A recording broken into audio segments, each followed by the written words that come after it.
মাছের ডিম আর মাছের তেল দিয়ে একবার হলেও এইভাবে বিভিন্ন ধরনের শাক সবজি তোমাদের পছন্দ মতো দিয়ে রান্না করে দেখো। গরম ভাতের সাথে বেশ ভালো লাগে খেতে। আমি জানি তোমরা এই চচ্চড়িটা প্রত্যেকেই প্রায় দিন বাড়িতে বানাও, তবে আমি কিভাবে বানাই আজকে সেটাই তোমাদের সাথে শেয়ার করছি। তাহলে চলো রেসিপিটা দেখে নেওয়া যাক। তবে বাড়িতে অবশ্যই একবার হলেও এইভাবে রান্না করে আমায় কমেন্ট করে জানাতে ভুলো না রেসিপিটা তোমাদের কেমন লাগলো। নমস্কার বন্ধুরা, শুভমিতা ব্লগে সবাইকে স্বাগত জানাই। তাহলে চলো আজকে রেসিপি দেখে নেওয়া যাক। তবে কেউ স্কিপ করো না, স্কিপ করলে আমি কি পদ্ধতিতে রান্নাটা করলাম বা কখন কোন মশলার কিভাবে কতটা পরিমাণে ব্যবহার করলাম সেটা তোমরা মিস করে যাবে, তখন হয়তো খেতে এতটা ভালো হবে না। প্রথমেই আমি এক আঁটি লাল শাক নিয়েছিলাম। শাকগুলো ছোট ছোট টুকরো করে ভালোভাবে বেছে কেটে ধুয়ে ঝুড়িতে রেখেছি, যাতে জলটা পুরোটাই ঝরে যায়। এখানে আমি আমার পছন্দ মতো শাকের ব্যবহার করলাম, কিন্তু তোমরা তোমাদের পছন্দ মতো যে কোনো শাক দিতে পারো। কিছু সবজি দেখো ছোট ছোট টুকরো করে কেটে নিয়েছি। এখানে আমি যেমন নিয়েছি মূলো, বেগুন, ঝিঙে, পটল, আলু, এই সবজিগুলোই নিয়েছি। তোমরা তোমাদের পছন্দ মতো চাইলে আরও যে কোনো সবজি অ্যাড করতে পারো, বা যেটা তোমাদের পছন্দ নয় বা হাতের কাছে নেই চাইলে সেটা বাদ দিতে পারো। এরপর এদিকে দেখো বেশ কিছুটা মাছের তেল আর ডিম নিয়ে নিয়েছি। মাছের তেলের মধ্যে থেকে যে নাড়ি মোটাগুলো রয়েছে এগুলোকে ঠিক এইভাবে টান দিয়ে বের করলেই কিন্তু খুব সহজেই বেরিয়ে আসবে।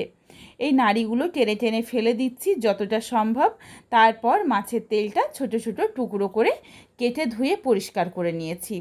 এখানে আমি মাছের ডিমটাকেও ছোট ছোট টুকরো করেই কেটে নিয়েছি। এরপর এর মধ্যে দিয়ে দিলাম স্বাদ অনুযায়ী লবণ, অল্প পরিমাণে হলুদের গুঁড়ো, লঙ্কার গুঁড়ো, সমস্ত কিছু এরপর ভালোভাবে মেখে নিচ্ছি। এখানে আমি চাইলেই কিন্তু মাছের ডিমটাকে হাতে করে ভালোভাবে চটকে নিয়ে ওপরের পর্দাটা তুলে ফেলে দিতে পারতাম, কিন্তু সেই ক্ষেত্রে একদম ভেঙে ঝুরি ঝুরি হয়ে যাবে।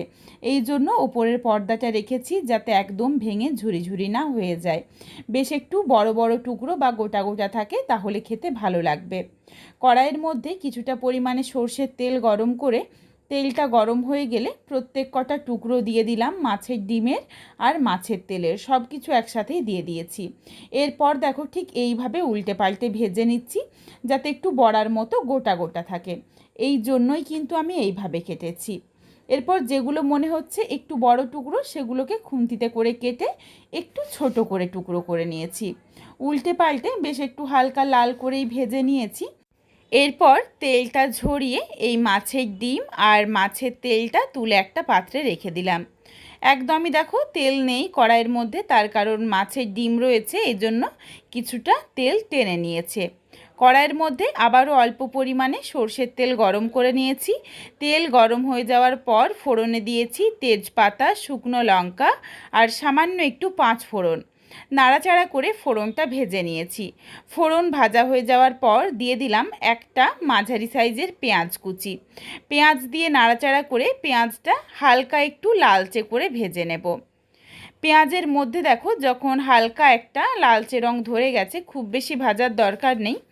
এরপর এর সাথে দিয়ে দিচ্ছি মাঝারি সাইজের একটা টমেটো কুচি। এরই সাথে দিয়ে দিচ্ছি প্রায় 4-5 কোয়ার মতো রসুন কুচি। এরপর সমস্ত কিছু দিয়ে নাড়াচাড়া করে একটু হালকা করে ভাজা করে নেব, যাতে সুন্দর একটা গন্ধ আসে রান্নাটার মধ্যে। তবে খুব বেশি লাল করেও ভাজার দরকার নেই, তার কারণ এর মধ্যে কিন্তু এখনও সবজি ভাজা হবে, তখন এগুলো আরও বেশ কিছুটা ভাজা হয়ে যাবে। অল্প একটু লবণ দিয়ে দিয়েছি যাতে টমেটোটা সহজেই গলে যায়। এরই সাথে দিয়ে দিলাম পরিমাণ অনুযায়ী হলুদের গুঁড়ো, সামান্য একটু ঝালের জন্য লঙ্কার গুঁড়ো, ঝালটা তোমরা যেমন খাবে সেই বুঝে দিয়ে নিও।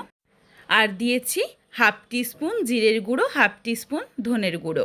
এই গুঁড়ো মশলাগুলো দিয়ে নাড়াচাড়া করে মিশিয়ে নিয়ে যেই সবজিগুলো ছোট ছোট করে কেটে রেখেছিলাম সমস্ত সবজি একসাথে দিয়ে দিয়েছি।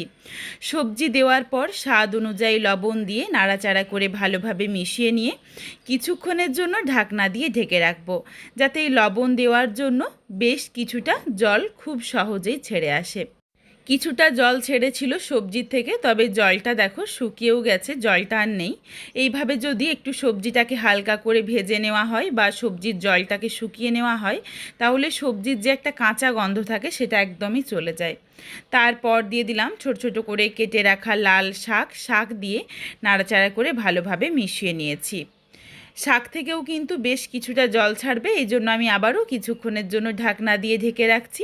এই শাক আর সবজির জল পুরোটাই খুব ভালোভাবে শুকিয়ে নিয়েছি, একদমই দেখো আর জল নেই। এই সময় সবজিগুলোও সেদ্ধ হয়ে গেছে, তোমরা চাইলে এই রকমও রাখতে পারো, তবে এখানে আমি আরেকটু জল দেব যাতে রান্নাটা একটু মাখো মাখো হয়, তাহলে ভাতের সাথে মেখে খাওয়া যাবে। জল দিয়ে দিয়েছি, জল দিয়ে নাড়াচাড়া করে মিশিয়ে নিয়ে সবজিটা আরও একটু নরম হয়ে যাওয়া অবধি অপেক্ষা করব। তবে এই সময়ই এখানে দিয়ে দিচ্ছি ভেজে রাখা মাছের তেল আর ডিম। মাছের তেল ডিম পুরোটাই দিয়ে আবারও ভালোভাবে মিশিয়ে নিয়ে ঢাকনা দিয়ে কিছুক্ষণের জন্য রান্নাটা করে নেব। এর মধ্যেই এই মাছের তেল বা ডিমটাও রান্নাটার সাথে মিশে যাবে আর খেতেও বেশ ভালো লাগবে। এখানে দিয়ে দিলাম স্বাদ অনুযায়ী হাফ চামচ পরিমাণে চিনি, যাতে টেস্টটা ব্যালেন্স হয়ে যায়। আর দিয়ে দিচ্ছি কয়েকটা ফাটিয়ে নেওয়া কাঁচা পাকা লঙ্কা। আবারও বলছি, ঝালটা কিন্তু তোমরা নিজেদের স্বাদ মতো ব্যবহার করো, তবে অবশ্যই অল্প কয়েকটা একদম শেষের দিকে মাছের ডিম বা মাছের তেল যখন অ্যাড করবে কয়েকটা কাঁচা লঙ্কা ফাটিয়ে দিও, তাহলে সুন্দর একটা কাঁচা লঙ্কার গন্ধ থাকবে, রান্নাটা খেতে আরও বেশি ভালো লাগবে। ভালোভাবে মিশিয়ে নিয়ে গ্যাসের ফ্লেম লোতে করে প্রায় মিনিট 4-5 সময় নিয়ে রান্নাটা করে নিয়েছিলাম। বেশ দেখো অনেকটাই জল রয়েছে, তবে এখানে আমি আর একটু জলটাকে শুকনো করে নেব। আর এখানে কিন্তু খুবই সামান্য একটু শক্ত রয়েছে সবজিগুলো এখনও। ভাজার সময় খুবই অল্প সময় নিয়ে ভেজেছিলাম, শুধুমাত্র শাকসবজির জলটুকু শুকিয়ে নিয়েছিলাম, এই জন্য আরেকটু সময় লাগবে। এখানে আমি আবারও একবার ঢাকনা দিয়ে ঢেকে দিচ্ছি, কিছুক্ষণ পর ঢাকনাটা খুলে নিয়েছি। এর মধ্যেই দেখো চারিদিক দিয়ে সুন্দরভাবে তেলটা ছেড়ে এসেছে আর সমস্ত কিছু সবজি সুন্দরভাবে সুসেদ্ধ হয়ে গেছে। তোমরা চাইলে খুন্তিতে করে ঠিক আমার মতোই এইভাবে একটু কয়েকটা সবজিকে মিশিয়ে নিতে পারো, তাহলে বেশ একটু মাখো মাখো হয়ে যাবে রান্নাটা প্রায় রেডি হয়ে এসেছে। এখানে আমি কয়েকটা মাছের ডিমের যেই বড় বড় বড়ার মতো রেখেছিলাম সেগুলোকেও কয়েকটা একটু খুন্তিতে করে ভেঙে নিয়েছি। এরপর নাবিয়ে নেওয়ার আগে দিয়ে দিলাম অল্প পরিমাণে পাতিলেবুর রস। এই পাতিলেবুর রস দিলে রান্নার ভীষণ সুন্দর একটা গন্ধ আসে আর খেতেও কিন্তু ভীষণ মুখরোচক হয়। তোমরা চাইলে এখানে কাঁচা সর্ষের তেলও দিতে পারো, তোমাদের পছন্দ মতো। তবে এখানে দেখো বেশ অনেকটা পরিমাণে তেল ছাড়ছে, এই জন্য আমি আর তেলের ব্যবহার করছি না। রেসিপি একদম রেডি, ঢাকনা দিয়ে রেখেছি 5 মিনিটের জন্য স্ট্যান্ডিং টাইমে। আর অবশ্যই গ্যাসের ফ্লেম অফ করার পরেই পাতিলেবুর রসটা দিতে হবে। এরপর দেখো রান্নাটা নাবিয়ে নিয়েছি।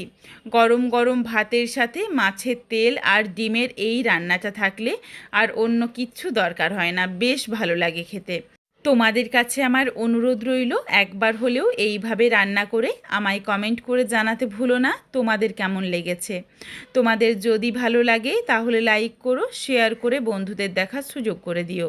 তোমরা যদি আরও এই ধরনের রেসিপি দেখতে চাও তাহলে অবশ্যই আমার চ্যানেলটিকে সাবস্ক্রাইব করে পাশে থাকা বেলটি অন করে দিও, যাতে আমার প্রত্যেকটা রেসিপির নোটিফিকেশান সবার প্রথমে তোমাদের কাছে পৌঁছে যায়। আবারও দেখা হচ্ছে নতুন কোনো এক রেসিপির সাথে। পরবর্তী রেসিপি দেখার আমন্ত্রণ রইল। পুরো ভিডিওটা দেখার জন্য অসংখ্য ধন্যবাদ। আজকে আসি, সবাই ভালো থেকো, সুস্থ থেকো।